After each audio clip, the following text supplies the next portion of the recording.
அடுத்த ப்ரோமோ என்னன்னு பார்க்கலாம். இப்போ பார்த்தீங்கன்னா, அழகே அழகு சீரியல் வந்து ரொம்ப சுவாரஸ்யமா வந்து கொண்டு போயிட்டுருக்காங்க. தங்கராஜ் வீட்ல வந்து பார்த்தீங்கன்னா, சுரேஷும் நம்ம மதியம் வந்து ஸ்டே பண்ணுற மாரி காமிச்சிருக்காங்க. இப்போ வேலைய முடிஞ்சு நம்ம சுரேஷ் வந்ததும் பார்த்தீங்கன்னா, சுரேஷ்க்கு வந்து பார்த்தீங்கன்னா, நம்ம தங்கராஜ் வந்து சொல்லிக் குடுக்குறாங்க. மதி வந்து என்ன மாரியும், உங்க அண்ணன் பாக்கியராஜ் மாரியும் ஒய்ஃப வந்து உனக்கு அமையல. அப்படி நீ வந்து அடக்கி வைக்கணும்னா ஒரே வழி தான். உங்க வாழ்க்கைய வந்து என் வீட்லேருந்து தொடங்கு அப்படின்ற மாரி சொல்லிக் குடுக்குறாங்க. அப்படி நீ தொடங்க ஆரம்பிச்சா தான் மதி வந்து வேலைக்கு போக மாட்டா அப்படின்னு சொல்லிட்டு, எப்படி மாமா எனக்கு புரியலையே அப்படின்ற மாரி சுரேஷ் வந்து கேட்குறாரு. என்னப்பா நீ சின்ன பையன் மாரி எல்லாத்தையும் கேட்டுட்டு இருக்க. வேலைக்கு போகாதன்னு சொன்னா மதி கேட்பாளா? கேட்க மாட்டா. இப்போ என் பொண்டாட்டிய நான் வேலைக்கு அனுப்புறேனா? பாக்கியராஜ் அவன் பொண்டாட்டிய வேலைக்கு அனுப்புறாங்களா? அதனால தான் எங்க பேச்செல்லாம் ரேவதியும் கேட்குறா, உங்க அண்ணியும் கேட்குறா. ஸோ மதி வேலைக்கு போறதுனால மட்டும் தான் இது எல்லாத்துக்கும் பிரச்சனை. ஆனா நம்ம போய் மதி வேலைக்கு போவாதன்னு சொன்னா சரின்னு அவ சொல்ல மாட்டா. அதே நீ வாழ்க்கை ஆரம்பிச்சா குழந்தை குட்டின்னு அப்படியே செட்டில் ஆயிடுவா அப்படின்னு சொல்லிட்டு தங்கராஜ் பார்த்தீங்கன்னா ஐடியா கொடுக்குறாங்க. உடனே நம்ம சுரேஷ் கிட்ட வந்து நீ வாழ்க்கையை எங்கள் வீட்டிலேருந்து ஸ்டார்ட் பண்ணு அப்படின்ற மாதிரி சொல்லி கொடுக்குறாரு. நம்ம சுரேஷ்க்கு விருப்பம் இல்லைனாலும் கூட மாமா சொன்னால் எல்லாமே சரியாக தான் இருக்கும்னு சொல்லிட்டு எப்பவும் போல் மண்டையாட்டிக்கிட்டு சரி மாமா நீங்கள் சொன்னால் சரியாக தான் இருக்கும் அப்படின்னு சொல்லிட்டு சுரேஷும் வந்து பார்த்திங்கன்னா மதி இருக்கிற ரூமுக்கு போகிறாங்க.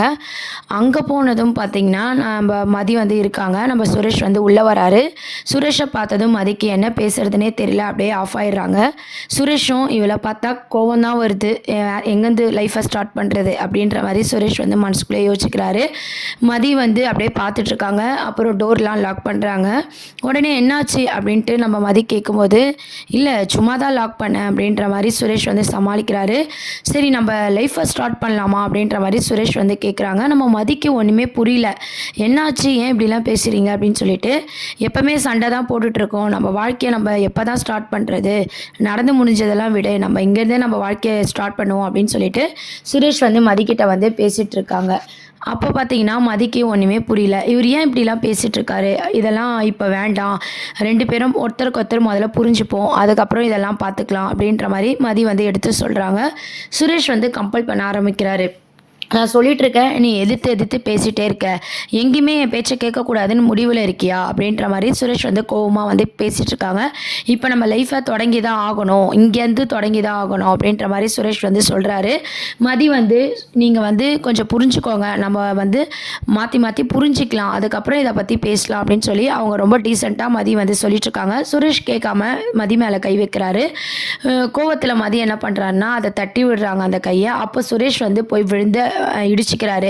வழியில் வந்து கத்துறாரு. உடனே கீழே இருந்த தங்கராஜ், ரேவதி எல்லாருமே வந்து ரூமுக்கு வந்துடுறாங்க. என்னடா ஆச்சு, என்ன ஆச்சு சுரேஷ் அப்படின்ற மாதிரி தங்கராஜ் கேட்குறாங்க. என்னை தள்ளிவிட்டா மாமா அப்படின்ற மாதிரி சுரேஷ் வந்து சொல்கிறாங்க. உடனே நம்ம மதிக்கு என்ன பண்ணுறதுனே புரியல. உடனே தங்கராஜ் கிட்ட வந்து மதி சொல்கிறாங்க, இல்லை சும்மா தான் அப்படின்ற மாதிரி சமாளிக்கிறாங்க.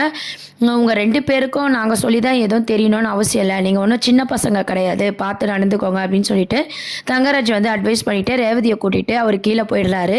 கீழே போனதும் வந்து நம்ம ரேவதி கிட்ட சொல்கிறாரு, உங்கள் தம்பிக்கு எதுவுமே தெரியலையா, எல்லாத்தையும் நான் தான் சொல்லி கொடுக்கணுமா, தெரியாமல் உங்களுக்கு கல்யாணத்தை பண்ணிட்டேன், நின்னா குத்தம் உக்காந்தா குத்தம் எது பண்ணாலும் குத்தம், எனக்கு தான் உங்கள் அப்பா அம்மா ஃபோன் பண்ணணுமா அப்படின்ற மாதிரி தங்கராஜ் வந்து கத்த ஆரம்பிக்கிறாங்க. உடனே ரேவதி என்ன சொல்கிறாங்கன்னா, அவங்களே ஆல்ரெடி பிரச்சனையில் இருக்காங்க, அவங்க லைஃப்பை அவங்க பார்த்துக்க போகிறாங்க, நீங்கள் எதுக்கு இந்த மாதிரி ஐடியாலாம் கொடுக்குறீங்க அப்படின்னு சொல்லி ரேவதி பார்த்தீங்கன்னா தங்கராஜ் கிட்ட கேள்வி கேட்குறாங்க. உடனே தங்கராஜ் என்ன சொல்கிறாருன்னா, எதை பண்ணணும் எப்படி பண்ணணுன்றது ஆம்பளை எங்களுக்கு தெரியும், உன் கிளாஸ் எல்லாம் இங்கே யாரும் கேட்கல சரியா அப்படின்ற மாதிரி ரொம்ப கோவமாக வந்து இருக்காரு. உடனே ரேவதி வந்து மனசுக்குள்ள என்ன நினைக்கிறாங்கன்னா, மற்றவங்க பர்சனலில் தலையிடுறதே இவருக்கு வேலையா போச்சு, இது எங்கே போய் முடிய போதோ அப்படின்ற மாதிரி ரொம்ப கோவமாக பார்த்தீங்கன்னா ரேவதி வந்து மனசுக்குள்ளே நினச்சிக்கிறாங்க. அதுக்கப்புறம் பார்த்தீங்கன்னா மலரை காட்டுறாங்க. மலரும் வந்து பார்த்தீங்கன்னா யோசிச்சுக்கிட்டு ஒரு மாதிரி ஃபீல் பண்ணிட்டு உக்காந்துட்டு இருக்காங்க. பாக்கியராஜ் வராரு. என்ன மலர் படுக்கலையா, தூக்கம் வரலையா அப்படின்ற மாதிரி கேட்குறாரு. இல்லைங்க எனக்கு மனசே சரியில்லை அப்படின்ற மாதிரி மலர் சொல்கிறாங்க.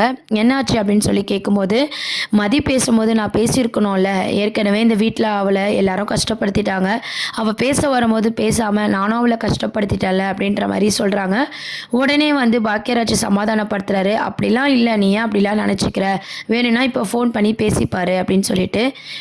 நைட் ஆகிடுச்சிங்க, இப்போ எப்படி நான் பேசுறது, அதுவும் இல்லாமல் சுரேஷும் மதியம் இருப்பாங்க, அவங்களே அவங்களே இப்போ தான் பேசி புரிஞ்சுப்பாங்க. இப்போ போய் நான் என்னத்த பேசுறது அப்படின்ற மாதிரி மலர் வந்து சொல்லி ஃபீல் பண்ணிட்டு இருக்காங்க. அப்போ பார்த்தீங்கன்னா பாக்கியராஜ் என்ன சொல்கிறாருன்னா, நம்ம ரேவதிக்கு ஃபோன் பண்ணி வேணால் கேட்போம் அப்படின்னு சொல்லிட்டு, ரேவதி வீட்டில் தானே மதி இருக்குது, நம்ம கேட்கலாம் அப்படின்னு சொல்லி பாக்கியராஜ் ரேவதிக்கு கால் பண்ணுறாங்க. அப்போ ரேவதி வந்து எடுத்து பேசுகிறாங்க.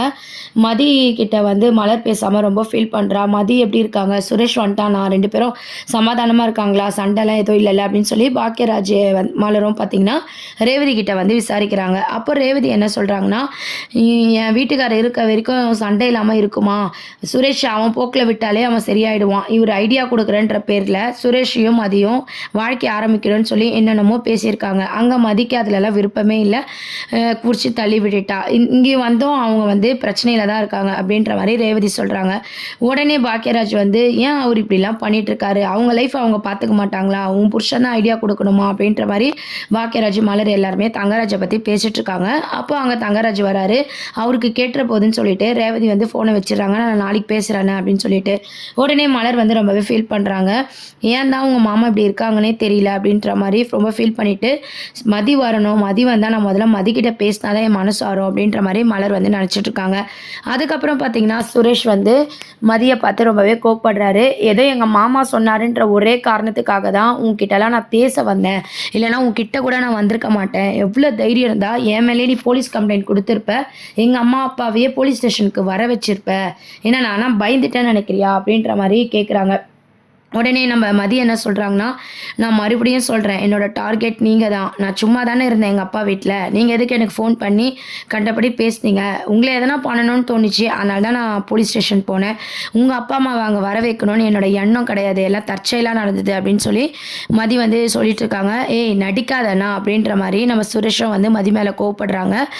வந்த இடத்துலையும் நம்ம சண்டை போட்டு இவங்களையும் கஷ்டப்படுத்தணுமா, கொஞ்சம் பொறுமையாக பேசுங்க அப்படின்ற மாதிரி மதி வந்து சுரேஷ் கிட்ட சொல்லிட்டு இருக்காங்க.